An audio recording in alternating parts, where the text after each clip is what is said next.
July 9, 2006. The Olympiastadion in Berlin. 70,000 fans in the stands and over 1 billion people watching through a lens. Two players are walking away from each other on a patch of grass. And then, one turns back.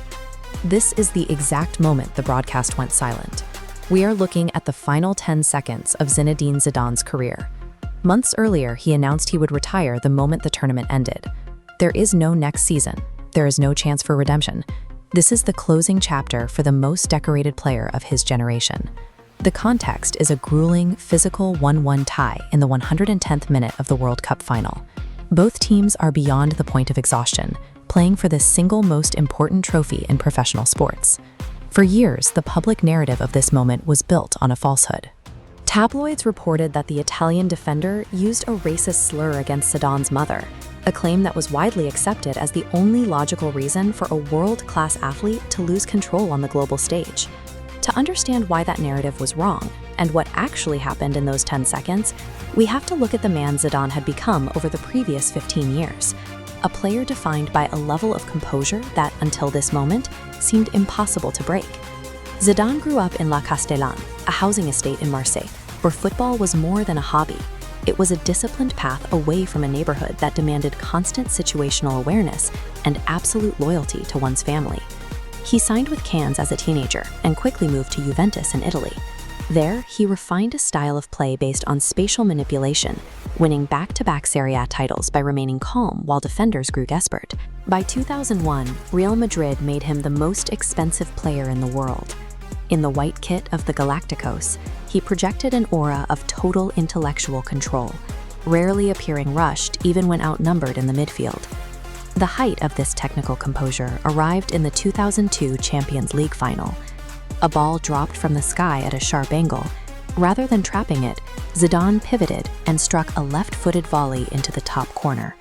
It was a goal that required a near impossible level of coordination and timing under immense pressure.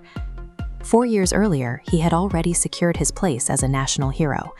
In the 1998 World Cup final, he scored twice with his head to lead France to a 3-0 victory over Brazil. He was the face of a new era for French football, defined by his ability to perform when the stakes were highest. By 2006, Zidane's reputation was that of an unshakable tactician. He was the player who processed the game's chaos and turned it into art. But that reputation for cold calculation was about to collide with the protective instincts he had carried since Marseille. In the 2006 final, Zidane's composure was on full display early on. He scored a penalty by gently chipping the ball off the crossbar, a high-risk maneuver known as a penenka, against a world-class goalkeeper. Marco Materazzi, the Italian defender, eventually equalized with a header. For the next 90 minutes, the two were locked in a physical struggle. Materazzi was tasked with disrupting Zidane, leading to a series of jersey pulls and verbal exchanges as the match entered its final minutes. After one such incident where Materazzi grabbed his shirt, Zidane jogged away and sarcastically told him, "If you want my shirt, I'll give it to you after the game." Materazzi's response was verified by both men years later. He looked at Zidane and said, "No, I prefer your sister." The comment was a direct strike at Zidane's family. At the time of the match, his sister, Lila, was caring for their ill mother. The insult targeted the very foundation of the loyalty Zidane had maintained throughout his career. The media narrative that followed was a fabrication. 3 UK newspapers, the Daily Mail, the Daily Star, and the Sun, were forced to retract claims of a racist insult and pay damages to Materazzi, proving that the public had been misled about the nature of the confrontation. Zidane turned and drove his head into Materazzi's chest. The referee issued a red card, and Zidane walked off the pitch for the last time, walking past the golden World Cup trophy. Italy would go on to win the World Cup on penalties, while the French squad was left to process the sudden exit of their captain. Zidane apologized to the millions of children who watched, but he refused to express regret for the act. To him, apologizing for the reaction would have justified the insult. He chose to stand by his family over the final minutes of his professional legacy. This refusal to repent signaled a shift. Zidane didn't retreat from the sport in disgrace. Instead, he began studying the game from a distance, preparing to apply his analytical mind to the touchline. In 2016, he returned to Real Madrid as manager.